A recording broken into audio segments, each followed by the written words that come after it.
Hello everybody, I'm Jess Burton down here at the Marblehead Animal Shelter for another episode of AdoptIN Marblehead. I'm here as usual with Michelle Harling and our little buddy here today that's sort of taking a little nap, but he's very comfortable and cozy in his bed. His name is Sarko, and Sarko has been here for a long time. Michelle, just tell me what you know about Sarko. So Sarko has been here for a very long time. He's been getting overlooked, probably just because he's a really subdued personality. He's very laid back, he's very quiet. He's black and white, so he's not one of the extravagant colors of our orange or calicos. But he's such a lovely cat, so he's looking for a new home. And he's got some great characteristics about him, doesn't he? Yeah, he does. He's got this great long coat, so if you're into cats with long hair, he's your guy. He's got a really nice front bib that's super white, and he's got these incredible whiskers that just go on for days. He said it could be record book whiskers. Absolutely, and he's got a lot on his eyebrows too, so he's very expressive when he looks at you. He just has these accentuating whiskers that really open up his face and makes him look really cute and friendly.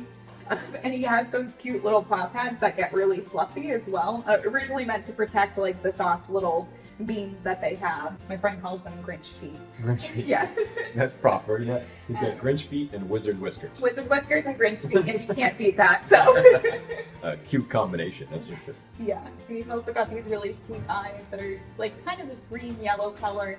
And he just really looks at you with a lot of emotion and personality. And he's obviously a long-haired cat, so he requires a lot of, maybe not a lot of maintenance, but he requires maintenance. Yeah, he requires maintenance. So a lot of the times with long-haired cats, they do a good job with keeping their coat, really prim and proper and stuff, but it can lead to hairballs. Yeah. So if we kind of help to brush them with something that, like a Furminator or anything like that, that kind of helps to get some of that loose fur out, it stops it from getting into their GI tract and causing any issues to upset. So not saying he doesn't take good care of his coat, but there is a chance that if he stops taking care of it, he could get matted and everything and get some hairballs. And he doesn't mind brushing, as we saw. No, he loves brushing. He actually prefers a brush to a hand. Yeah. Like he kind of shies away from my hand a little bit.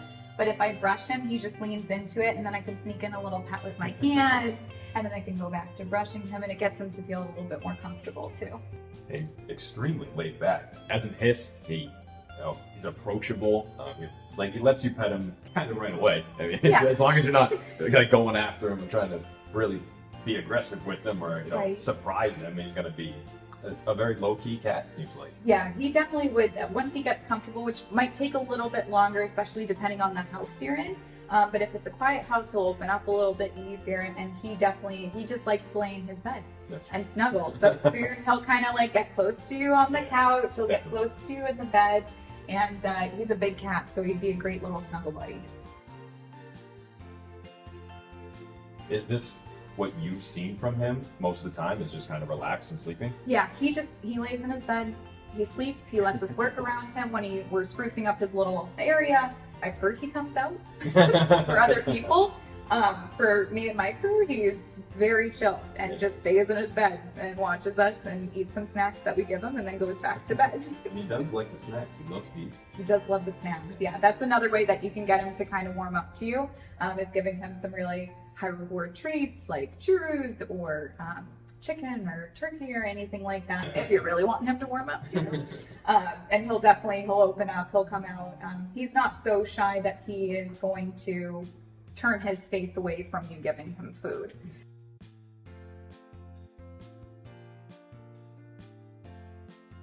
How is he with other cats around, ones that walk around and such, do we know? Yeah, he doesn't seem to mind them. He doesn't come out enough to interact with them, but when they walk by his cage, he doesn't hiss, he doesn't seem to be on alert, doesn't growl or anything like that. Same thing with when our dog was here walking around.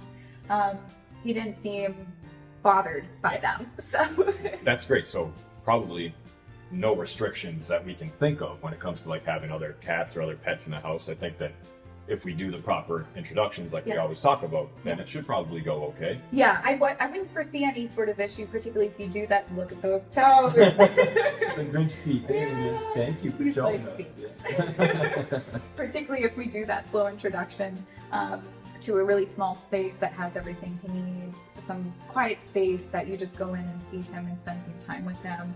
and a slow introduction to the sense of the other animals in the house, I think he would be okay. He's just so chill. I can't imagine that he would end up having a totally different personality in a home other than just being a little bit more open and friendly with you. Right. It's kind of different than some of the cats that we see here. Some are very reserved, and then when they get into the home, that's when they get comfortable. But with Sarko, he's comfortable here all the time, so why would it go the opposite way when he gets into a home? Yeah, but you want to have a totally different personality coming through. I imagine he's going to have, a little bit of that, he's reserved. Yeah. He's not standoffish, but he's going to hold back a little bit at first, and then I think he'll just be really snuggly and an easy cat to have in the home. He just looks at you with the cutest little face. I'm really surprised that he's been here this long. Yeah. He's not a reactive cat. He's not hiding. He's in his bed. He's relaxing, and he's just gotten overlooked so many times. I think just because his personality doesn't stand out, but I think that's one of the things that makes him really special. Is he's so easygoing. He's one of those cats where it's like, you won't feel like he's chosen you, because a lot of the times when the cats come front and center and they reach out to you, people are like, oh, they picked me, which is wonderful and an excellent start of a great bond. But his relaxation shows that he will bond with you as well, that he's chosen to be comfortable around you. So that's a really, really good selling point for him. Too. Yeah. It'd be really nice to have him like laying on your chest and purring, or laying next to you on the pillow, on your feet, maybe. He's gonna be a snuggle cat for sure. He does have the attitude and the personality of a cat that probably was in a home at some point. He definitely knows how to be around people and has adapted to being around people.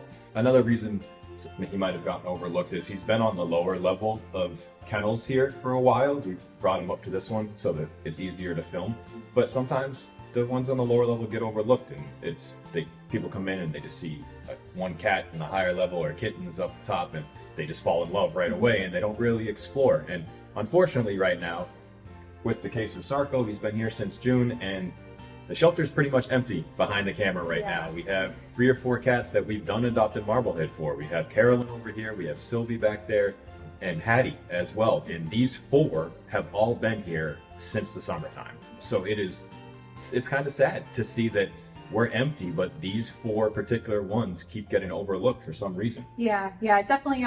We're so happy to have people come in and have the shelter cleared out almost to its entirety, but it does make you wonder why these special cats have been left here and overlooked for so long. And I like to think it's the universe waiting to send them their perfect family, but hopefully their perfect family comes soon. And if you think that your family would be the perfect family for Sarko, come on down to the Marblehead Animal Shelter. Meet Sarko, because he will just melt your heart, as you always say. Yes. You can meet Michelle or one of the other volunteers that's down here, fill out the paperwork, and get started on adopting this beautiful black and white cat. And like you said, the wizard whiskers are just the funniest thing. I love that. I love the way you've described that. It's so good. Maybe you can rename him Gandalf or Harry Potter.